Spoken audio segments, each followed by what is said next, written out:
Hello everybody, welcome back to the channel.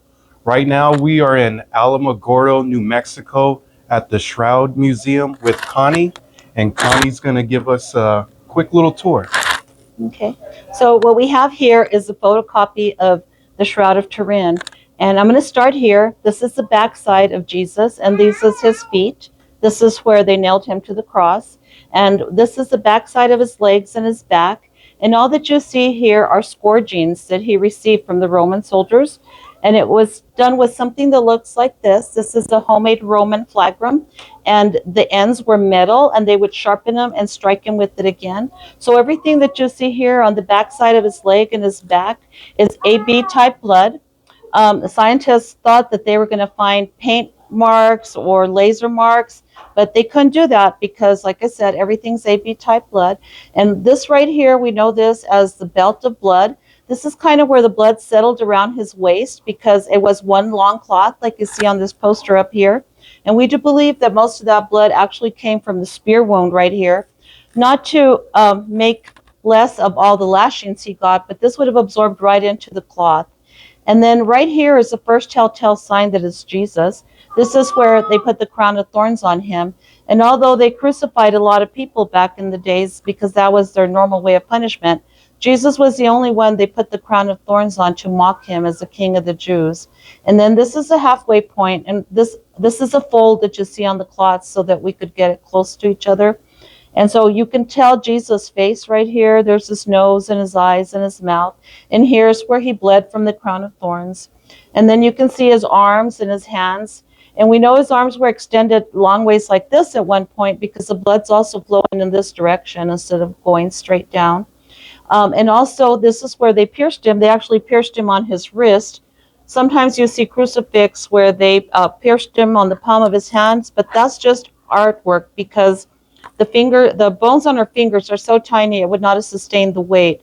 So when they pierced him here, they caught something called a median nerve. It's a soft spot you have here, and it caused his thumb to be inverted, so you don't get to see his thumb. And then this is the front part of his legs, but you don't see his feet because this is a photocopy and the paper wasn't big enough. There's other things you see on this image besides Jesus. For instance, these are burn marks. The shroud was folded in 4 parts in a metal box in a church in Chambéry, France that caught fire. And so you see the same pattern in 4 places on the burns. And then the other thing you see are these triangles where the nuns patched it.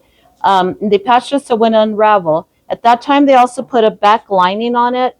And there's a funny story about this back lining. Scientists are always trying to prove that it's not Jesus. So they took a piece of cloth and they tested it. And it tested back between the 1300s and the 1500s. They went public on TV, the internet, everything, and said, there's no way it was Jesus. It has to be a hoax. But then they found out that they actually took the piece from where the nuns had sewed it in between the 1300s and 1500s. And when they found that out, they never recanted on what they said. What they did do is they asked the Pope if they could take a small patch from different places and test them all and be sure. And the Pope said, no, we believe. We're not going to let you ruin the whole shroud so you could believe. And then the other thing you see on here are these water stains here. And again, it was folded in 4 parts. So you see the exact same water stains in the back and the front. And we had thought that these water stains were caused by the fire in Chambéry, France. But actually, there wasn't very many firemen back then. And then we thought it was caused by a flood, because when the shroud had disappeared for several years, and when they found it, it was in modern-day Turkey in a big flood, and it was floating out of the city gate. But the latest study shows that it was actually caused when it was in a vase, and the condensation caused these water stains on it. Awesome, thank you for that, Connie. And what's the address or where are we located at? It's 3199 White Sands Boulevard, and we're inside the White Sands Mall in Alamogordo, New Mexico. And it's free. Come check it out, come donate.